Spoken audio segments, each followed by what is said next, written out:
सभी पत्रकार एवं छायाकार मित्रों का हमारे साथ आज इस कार्यक्रम में हमारे कैबिनेट मंत्री कृष्ण बेदी जी और हमारे फाइनेंस विभाग के एसीएस अरुण गुप्ता जी, सभी विभाग के हमारे अधिकारीगण और हमारे मीडिया के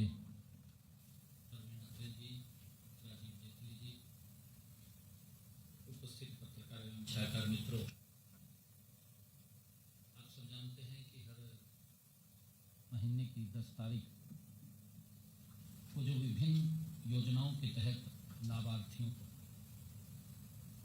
लाभ पहुंचाया जाता है, उसके निमित्त आज हमने लाडो लक्ष्मी योजना की छठी किस्त वो जारी की है। लाडो लक्ष्मी योजना की इस छठी किस्त के तहत हमारी लगभग 10 लाख बहनें जो लाभार्थी हैं, उनके खाते में 203 करोड़ 28 लाख रुपए की राशि आज ये छठी किस्त में जारी करते हुए उनके खाते में पहुंचाई है। कुल मिलाकर के 6 किस्तों में 1038 करोड़ 5 लाख रुपए की राशि बहनों तक पहुंची है। साथियों, मैं ये भी कहना चाहता हूं कि आदरणीय प्रधानमंत्री नरेंद्र मोदी जी का जो संकल्प है, महिलाओं को आर्थिक रूप से सशक्त करना, मजबूत करना, आदरणीय प्रधानमंत्री जी का जो विजन है महिलाओं का सशक्तिकरण करना विभिन्न योजनाओं के माध्यम से,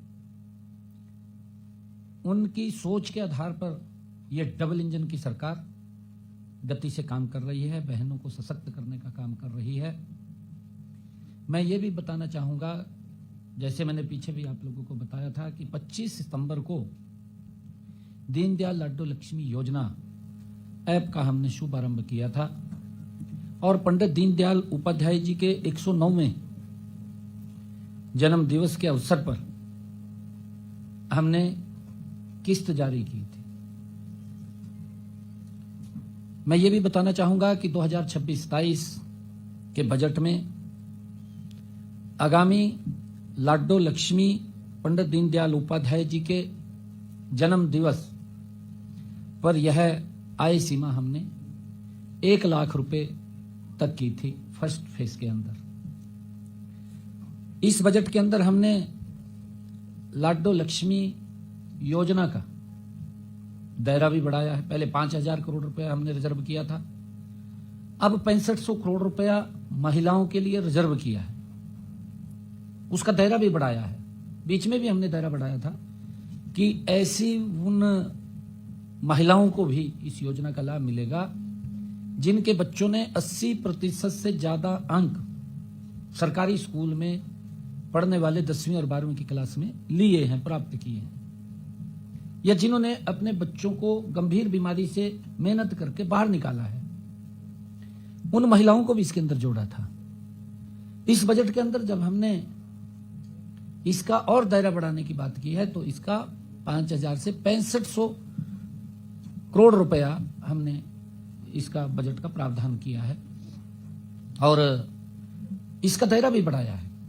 अब 1,80,000 परिवार की हमारी जो बहनें हैं उन तक भी ये लाभ पहुंचेगा। मैंने कहा था कि इस वर्ष के अंदर हम इसकी सारी प्रक्रिया शुरू करके और पंडित दीनदयाल जी उपाध्याय जी के जयंती के अवसर पर उसको आगे हम चालू कर देंगे। और मैं ये भी कहना चाहता हूं कि आज हमने 15 तरह के जो सामाजिक सुरक्षा पेंशनों के तहत 1,144 करोड़ 55 लाख रुपए की राशि सीधे 35,55,187 लाभार्थियों के खाते में आज डाली गई है।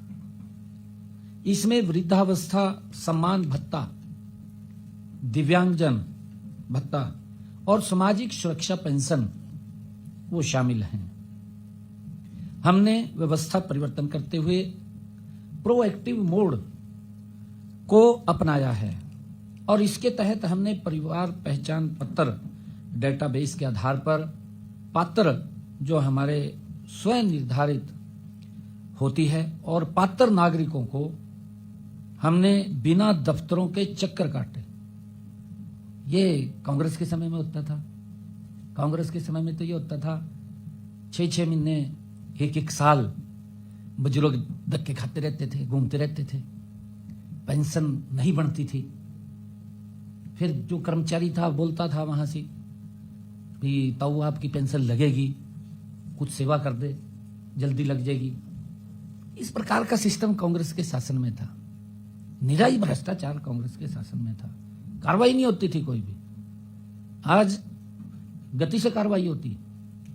कहीं हमने जो लोगों तक लाभ पहुंचता है उसको प्रोएक्टिव मोड के अंदर किया है।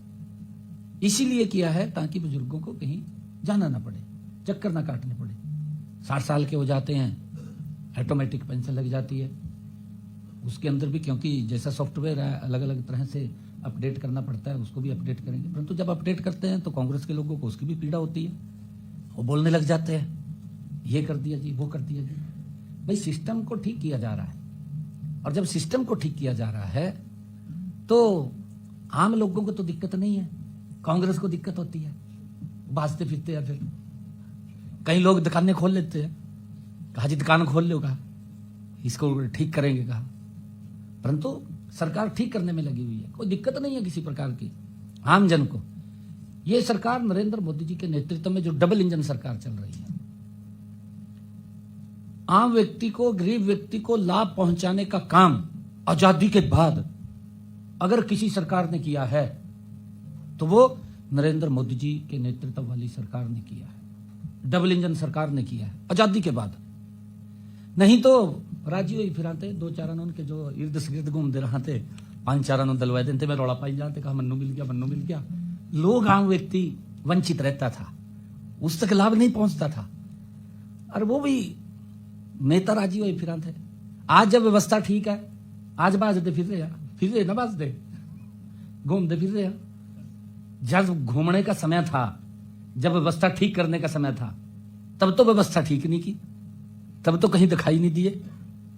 अब जब व्यवस्थाएं ठीक हो रही हैं, लोगों तक लाभ पहुंच रहे हैं, अब बाजते फिर रहे, कहा यहां ये हो गया जी, ये हो गया जी।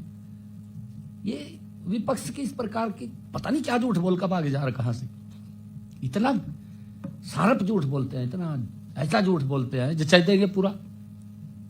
AI का जमाना है, पूरा जचा देते हैं भी भाई सच बोल रहा, ऐसा झूठ बोलते हैं। परंतु उससे हमें चौकस रहने की जरूरत है। आज डायरेक्ट बेनिफिट जो ट्रांसफर्स के माध्यम से ये जो हम भुगतान कर रहे हैं, ये भुगतान हमारी सरकार की पारदर्शिता और सुशासन के प्रति अटूट प्रतिबद्धता, ये हमारी सरकार की है। और इसको लेकर के हम गति से मोदी जी के नेतृत्व में काम कर रहे हैं, जिससे यह सुनिश्चित हो रहा है, हम सब जानते हैं कि राज्य की सहायता हर जरूरतमंद तथा जरूरतमंद तक और समयबद्ध तरीके से उसके पास पहुंचे। नहीं तो ऐसी स्थिति थी, बहुत सारे ऐसे लोग थे कि जो गांव के अंदर इधर उधर कहीं जा नहीं पाते थे, लोग छूट जाते थे। मैं धन्यवाद करूंगा देश के यशस्वी प्रधानमंत्री आदरणीय नरेंद्र मोदी जी का। उन्होंने दिल्ली से बैठ करके एक निर्णय किया, बड़ा निर्णय किया। निर्णय यह किया कि मेरे गांव का कोई भी पात्र व्यक्ति सरकार की योजना से छूटे ना, उस तक लाभ पहुंचे। आपके सामने है गांव गांव घर घर कैसे विकसित भारत यात्रा पहुंची गई है ना। जो व्यक्ति ऐसे थे कि जो बाहर ना जा सके, दफ्तर तक भी ना जा सके, कम से कम अपने गांव में तो उस योजना के साथ जुड़ जाएं। ये आप देखिए मोदी जी किस तरीके से गरीब व्यक्ति को सशक्त और मजबूत कर रहे हैं। ये कांग्रेस जो आज बोल रहे हैं, इब राहुल गांधी का तो जेब में हाथ निकलता फंसी गया। मान ले कोई उसका स्वागत भी कर रहा, तब भी हाथ जेब में पड़ रहा। भाई कम से कम तेरा कोई स्वागत करा, हाथ तो एक हाथ तो बाहर काट लेना चाहिए, पर जेब में ही पड़ रहा। किस प्रकार का झूठ बोलते हैं, गजब का झूठ बोलते हैं। देश को किस प्रकार से इन लोगों ने पीछे धकेलने का काम किया है इनकी गलत नीतियों के कारण। देश के लिए तो नीतियां इनकी गलत थी, परिवार के लिए नहीं थी। परिवार के लिए तो नीतियां ठीक है इनकी, लगे रहते हैं परिवार को मजबूत करने में। अब घूम रहे हैं, कभी राहुल के पास जा रहे, कभी कहीं जा रहे। भाई जब समय था तब तो तुम घूम में नहीं है, अब इस प्रकार की बातें करते हैं। हम धन्यवाद करते हैं आदरणीय प्रधानमंत्री जी का। भी बग जा ऐसा ब्रीफिंग के बाद देखिए, बीच में डिस्टर्ब ना कीजिए, ब्रीफिंग पूरी होने दीजिए, उसके बाद सवाल कर लीजिएगा। मैं तो फोटो में देखता हूं, आजकल आप इतनी ज्यादा वो करते हैं। हरियाणा की वो देश में भी कहीं देखेंगे, देश में भी अगर कहीं देखेंगे, राहुल गांधी को जेब में हाथ काटने का समय नहीं है। लोग स्वागत कर रहे हैं उसका। लोग कौन स्वागत कर रहे हैं, उसी के इर्द से गिर्द के करते हैं, परंतु जेब में तो आप तो काट लेना। झूठ तो ना बोल रहा, लगातार झूठ बोल रहा भाई। कम से कम हम ये बात कह रहे हैं भाई, अगर आप लोग कांग्रेस के लोग अगर उन्होंने कोई काम अपने इस कार्यकाल का नहीं बता सकते, भाई मोदी जी के कार्यों का विरोध तो ना करें ना। हाँ विरोध करिए, हम ये नहीं कहते भी ना करो विरोध, विरोध करिए, परंतु उसका करिए जिसका पब्लिक को नुकसान हो रहा हो या देश को नुकसान हो रहा हो, उससे अवगत कराना चाहिए। जिससे पब्लिक को लाभ हो रहा है उसी का विरोध कर रहे, फिर ये क्या बात करें इसकी, बताओ अब। ये बड़ा विपक्ष की जो भूमिका है ये बड़ी चिंताजनक है। साथियों, मैं ये भी कहना चाहूंगा कि आज हमने दयालु योजना के तहत किसको भी हमने ऑनलाइन किया है, नहीं तो गरीब परिवार के ऊपर आपत्ति का पहाड़ टूट जाता था, सरकार का लाभ नहीं पहुंचता था, पता नहीं कहां चला जाता था, कहां नहीं चला जाता था, खाली घोषणाएं होती थी। आज आपके सामने है, हमने इसको ऑनलाइन किया है, पोर्टल से किया है। घर बैठे व्यक्ति इसको ऊपर अप्लाई कर दे, दफ्तर में नहीं जाना, अधिकारी की जिम्मेवारी वेरीफाई करेगा, वेरीफाई करके उसके खाते में पैसा जाएगा, घर में ही जाएगा, उसके अकाउंट के अंदर जाएगा। ये व्यवस्था की है, इससे आम जन के अंदर संतुष्टि का भाव है। कांग्रेस ने तो उसमें से भी ये सोचते थे भी कुछ पैसा मेरी जेब में चला जाता, लीक हो जाता रास्ते में। ये हालात, बहुत हालत खराब की है कांग्रेस ने, इतने हालात खराब किए। आज इस तरीके से घूम रहे हैं जैसे मछली को पानी से बाहर रखते काट का, वो स्थिति हो रही है। परंतु स्थिति बहुत ज्यादा कांग्रेस की भयानक है। झूठ बोल रहे हैं सारा दिन, आरोप लगाते हैं, आरोप लगा करके भाग जाते हैं, परंतु कहीं कोई गलत है भाई उसके बारे में बताओ भी। मैंने पीछे भी कहा था, आप लोगों के माध्यम से कहा था, सुझाव देने, विधानसभा में भी कहा, मैंने विधानसभा में भी कहा भाई विपक्ष की जिम्मेवारी है कि तथ्यों के साथ उसको बताए, क्योंकि अच्छा होता है कि विपक्ष जब कोई बात बताता है तो उसके अंदर सरकार की ड्यूटी है कि सुधार करे। अगर सुधार नहीं करे तो पब्लिक सुधार कर देती है। परंतु इन्होंने तो क्या हाल किए है ना, कोई मुद्दा लेकर के आ गया और फिर भाज गए, जुतियां भी अगले दिन पैका ले जा, वो भी नहीं पाते हैं, बाज ही रहे हैं। दयालु योजना के तहत मैं जिसकी बात कर रहा था, 7,875 परिवारों को 998 करोड़ 7 लाख रुपए की आर्थिक सहायता आज उनके खाते में भेजने का काम एक बटन दबा करके किया है। यही ट्रांसपेरेंसी नरेंद्र मोदी जी की है। नरेंद्र मोदी जी मेरे किसान को साल के अंदर 3 बार डायरेक्ट पैसा पहुंचाते हैं। यह कोई छोटा विषय नहीं है जिसकी मैं आज चर्चा कर रहा हूं। आदरणीय नरेंद्र मोदी जी ने 22 किस्तें प्रधानमंत्री किसान सम्मान निधि की पहुंचाई। 22 किस्तों के अंदर नरेंद्र मोदी जी ने मेरे हरियाणा के किसान के खाते में 7,500 करोड़ रुपया 7,500 करोड़ रुपया पहुंचाने का काम किया है। भाई राहुल तो जेब में घूम रहा था, भी बताए दे तुमने क्या कराया तेरे समय में, इतने लंबे सरकार रही है, हुड्डा साहब बताए दे। ये तो घूम रहे, कभी कहीं जा रहे, कभी कहीं जा रहे। मैं बताना चाहूंगा उनके समय में भी क्या हाल होता था, अभी थोड़ी देर में बताऊंगा। अभी मैं गरीब आदमी की बात कर रहा हूं, उन तक जो हेल्प पहुंचाने की, जो योजनाओं का लाभ पहुंचाने का काम था, अभी उसके ऊपर चर्चा कर रहा हूं, क्योंकि कोई गरीब व्यक्ति ना छूटे। आदरणीय मोदी की सरकार जो डबल इंजन की सरकार है, वो गरीब के दर्द को समझ रही है, समझ करके उसका लाभ पहुंचाने का काम सरकार कर रही है। और आज से पहले इसी योजना के तहत, जैसा अभी अरुण जी ने भी बताया है कि ये 2023 के अंदर हमने शुरू किया था, अब तक हमने 56,223 परिवारों को 2118 करोड़ 23 लाख रुपया डायरेक्ट उस परिवार के खाते में पहुंचाया है जिसके ऊपर कोई विपत्ति का पहाड़ टूटा है, हमने उसके खाते में पहुंचाया है। ये छोटी बात नहीं है, ट्रांसपेरेंसी आधार के ऊपर यही गरीब व्यक्ति को सशक्त और मजबूत करने का माध्यम है। इनके समय में तो बातें होती थी, ये तो खाली घोषणा कर देते थे, घोषणा करके भाग जाते थे, मैनिफेस्टो ध्यान नहीं के रहा था क्या कराया क्या नहीं कराया, बात तो ये झूठ फैलाने की करते रहते हैं। परंतु साथियों, हमने आज ही आपके सामने है, जब से आदरणीय मोदी जी के नेतृत्व में सरकार बनी है, हमारे मोदी जी के नेतृत्व वाली सरकार जो हमारे अनुसूचित जाति वर्ग के लोग हैं, किसान हैं, उनकी भी चिंता अगर कोई सरकार कर रही है तो नरेंद्र मोदी की सरकार कर रही है। पड़ोस में पूछ लो, पंजाब के अंदर कांग्रेस की भी रही है, आम आदमी की सरकार है। भाई जो अनुसूचित जाति के किसान हैं उनको ट्रैक्टर के लिए कभी सब्सिडी दी है क्या? पूछना चाहिए, कभी सब्सिडी दी क्या? आज हमने पिछले साल भी, मेरे ख्याल उससे पिछले साल भी लगातार हमारी सरकार, आज हमने जो अनुसूचित जाति के हमारे किसान हैं, ऐसे 645 किसानों को ट्रैक्टर खरीदने के लिए 19 करोड़ 35 लाख रुपए की राशि आज जारी की है और वो जल्दी ही उनको ट्रैक्टर मिलेगा, चाबी देने का काम उनको करेंगे। आज ये सब्सिडी जारी की है ताकि वो ट्रैक्टर अपना खरीद सके। पर ट्रैक्टर 3 लाख रुपए उनको दे दें, पर ट्रैक्टर 3 लाख रुपए, क्योंकि गरीब को कैसे सशक्त और मजबूत किया जाए, ये हमारी सरकार का ध्येय है। और साथ ही मैं भी कहना चाहूंगा कि इसको हमने ट्रांसपेरेंसी तरीके से किया है, कर रहे हैं, क्योंकि उपायुक्त के महोदय के माध्यम से हम इसको एप्लीकेशंस लेते हैं और उसके माध्यम से उनको हम देने का काम करते हैं।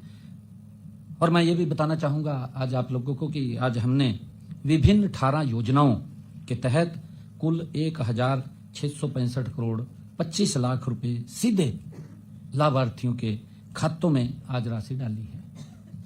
1665 करोड़ 25 लाख सीधे गई है आज, अभी बटन जो हमने दबाया है। और साथियों, मैं ये भी बताना चाहूंगा कि पिछले दिनों हरियाणा में भारी बारिश हुई है।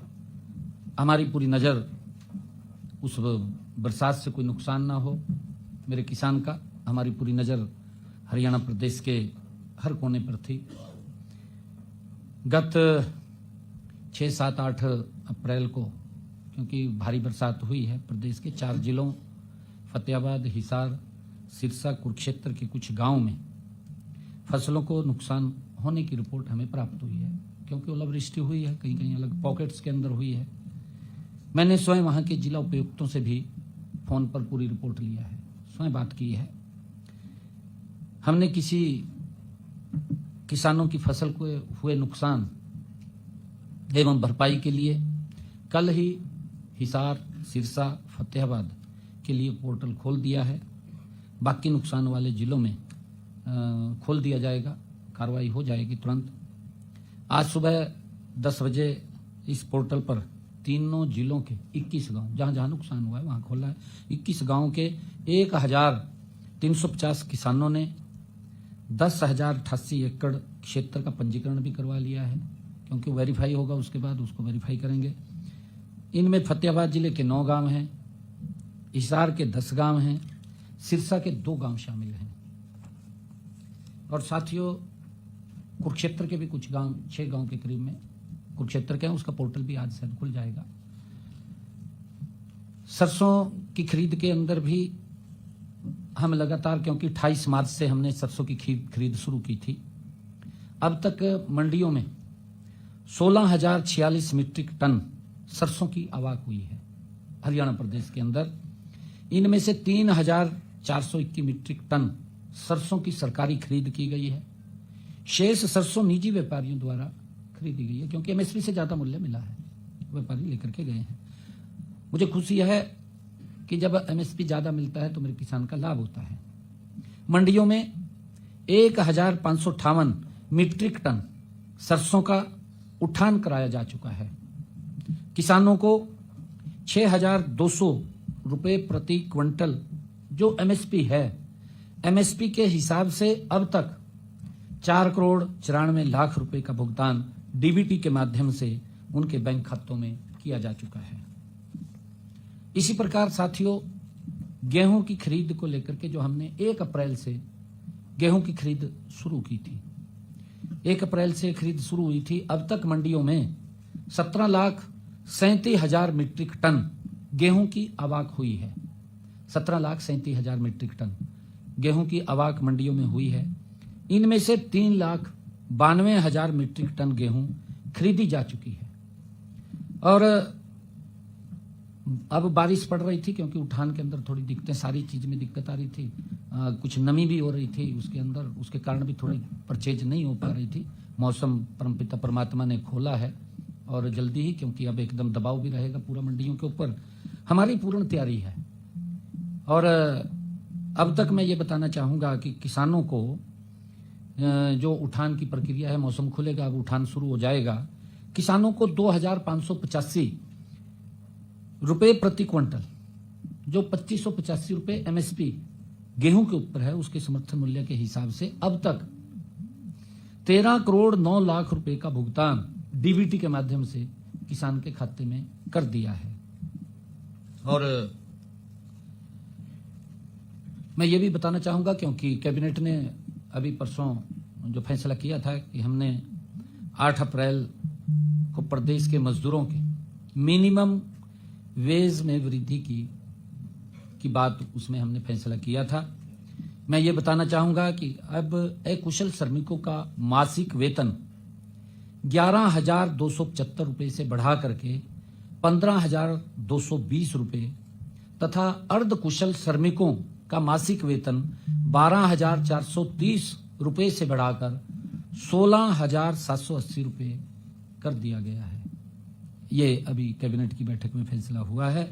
इसी प्रकार जो हमारे कुशल श्रमिक हैं, उनका मासिक वेतन 13,704 रुपए से बढ़ाकर 18,500 रुपए वो किया गया है। और इसी प्रकार हाई स्किल्ड श्रमिकों का मासिक वेतन 14,389 रुपए से बढ़ा करके हमने 19,425 रुपए ये कर दिया गया है। और श्रमिकों के न्यूनतम मासिक वेतन में लगभग 35% की बढ़ोतरी ये की गई है।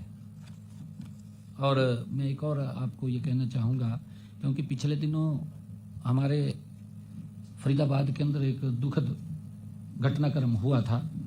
फायर कर्मियों ने वहां पर अपनी जो साहस दिखाते हुए उसके अंदर आग के ऊपर काबू पाते हुए वो स्वयं भी उस दुर्घटना में शिकार हो गए हैं।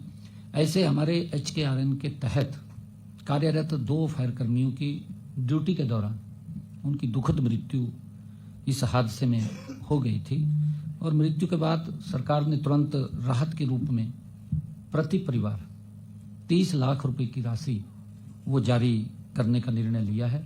दोनों परिवारों को 30 लाख रुपए, हरियाणा परिवार सुरक्षा न्यास के माध्यम से 10 लाख रुपए प्रति परिवार तथा मुख्यमंत्री राहत कोष से 20 लाख रुपए प्रति परिवार राशि जारी की जाएगी। और इसके अतिरिक्त उनके परिवार के एक आश्रित को HKRN के माध्यम से नौकरी भी दी जाएगी, क्योंकि वो HKRN में लगे हुए थे। इसके अलावा सरकार अतिरिक्त इंश्योरेंस के रूप में भी, क्योंकि उनका बैंक से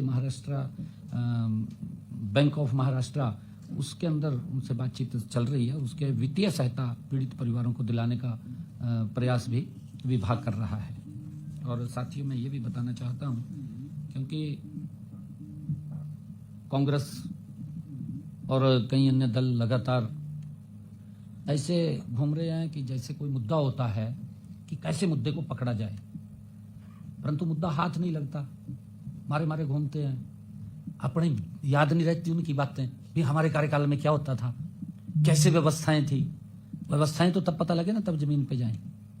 आज हमारे सभी विधायकगण, सभी मंत्रीगण, सभी अधिकारीगण, आज हर मंडी का एक नोडल अधिकारी भी है। हमारा ACS लेवल का सचिव जिले का देख रहा है कि किसान को कोई किसी प्रकार की दिक्कत ना आए। हमारे मंत्री जा रहे हैं मंडियों में, व्यवस्थाओं का जायजा ले रहे हैं, देख रहे हैं। हमारे विधायकगण जा रहे हैं, मंडियों का जायजा ले रहे हैं कि किसान को भी एक रत्ती भर दिक्कत वहां ना आए। परंतु हमारे विपक्षी साथी जिस प्रकार का वंडर खड़ा करने की कोशिश कर रहे हैं, मैं उनके बारे में भी थोड़ा बताना चाहता हूं, क्योंकि उनको ध्यान रखना चाहिए भी उनके समय में क्या होता था, कैसी कैसी व्यवस्थाएं थी, कैसे किसान परेशान होते थे, वो नहीं था ध्यान में इनके। तब तो कहीं और राजी रहते थे वो। 2005 से 2014 हुड्डा साहब का शासन रहा। हुड्डा साहब ने राज किया है, शासन नहीं किया। 2005 से 2014 तक राज किया है कांग्रेस सरकार ने। उनके राज में क्या होता था, गेहूं खरीद को लेकर के आज घूम रहे हैं, मैं बताना चाहूंगा, थोड़ा सा ना उनको दिखाना चाहूंगा भी तेरे समय में क्या होता था। कम से कम वहां प्रेस में बोलना चाहिए इनको भी हमारे समय में ये व्यवस्था थी, इनके समय में ये व्यवस्था है, इन्होंने परेशान कर दिया किसानों को भी हम ये सुविधा देते थे। बतानी फर्ज बैठता है ना, कंपैरिजन तो तभी होता है, खाली घूमने से कोई लाभ थोड़ी होता है कि आज घूम रहे हैं मंडियां में। मंडी में हमारे मंत्रीगण जा रहे हैं, व्यवस्थाओं का जायजा ले रहे हैं, हमारे विधायकगण जा रहे हैं, हमने सेक्रेटरीज की ड्यूटी लगाई है, हमारे सेक्रेटरीज जा रहे हैं। मेरे किसान को कहीं रत्ती भर दिक्कत परेशानी ना आए उसकी व्यवस्था कर रहे हैं। कहीं गड़बड़े हुई उसके लिए एक योजना भी बनी है, उस गड़बड़ को रोका जाए। मेरा किसान समझ रहा है, मैंने 2 रोज पहले भी प्रेस के अंदर कहा था कि मेरा किसान भी समझ रहा है कि इस गड़बड़ को रोका जाए।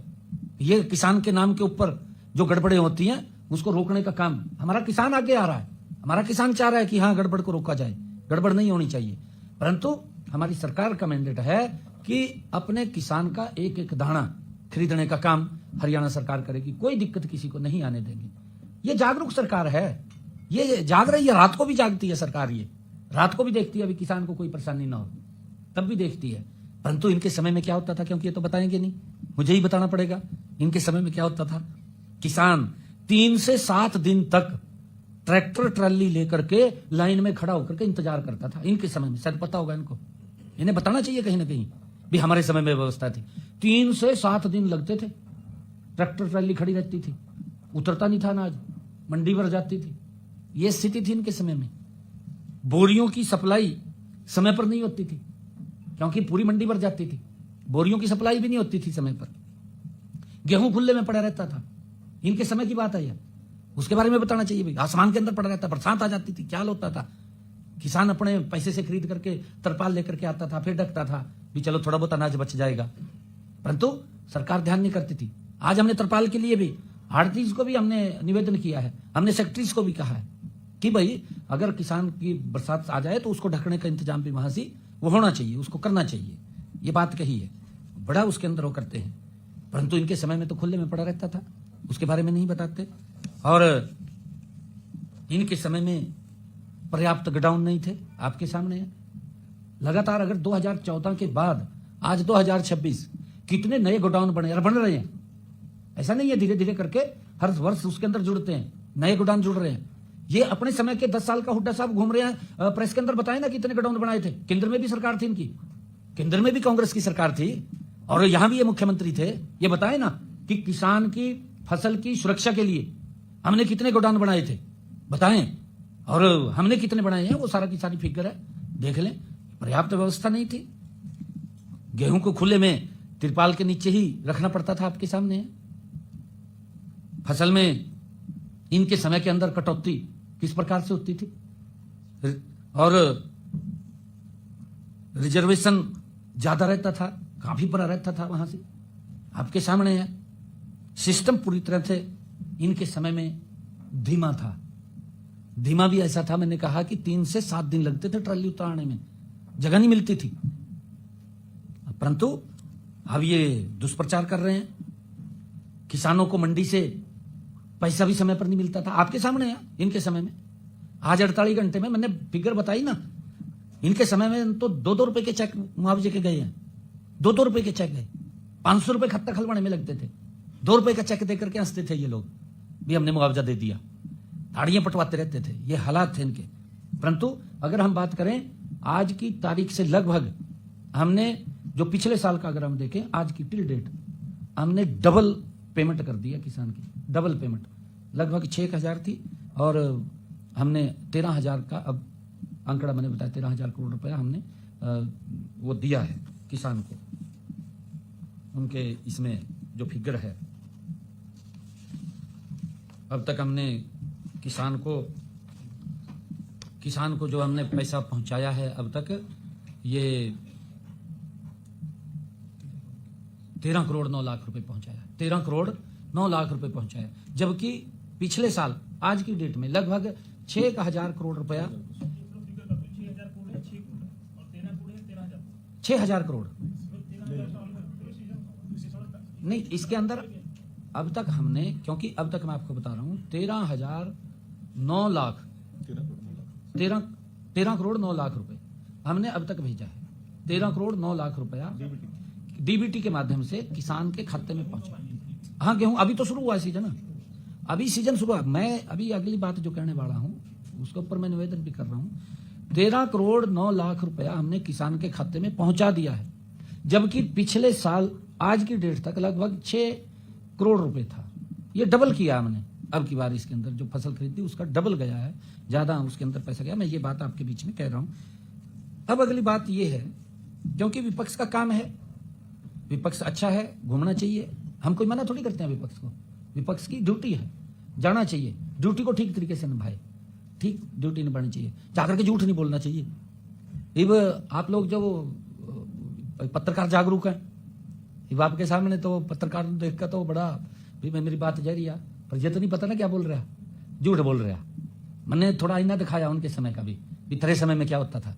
अब मैं ये कहना चाहता हूं, देखिए मौसम साफ है, मैं परमपिता परमात्मा से ये भी प्रार्थना करता हूं कि मौसम साफ रहे, मेरे किसान की फसल मंडी तक पहुंचे।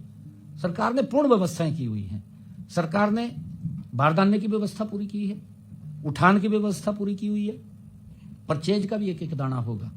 परंतु इनके समय के अंदर, ये उस समय में था जब 2 महीने 2.5 महीने फसल बाजार में आने में लगता था, क्योंकि हाथ से मशीनरी युग नहीं था, तब भी जाम रहता था और तब उतनी पैदावार भी नहीं होती थी। अब तो पैदावार भी ज्यादा है, अब पैदावार भी ज्यादा है, अब समय भी कम हो गया है।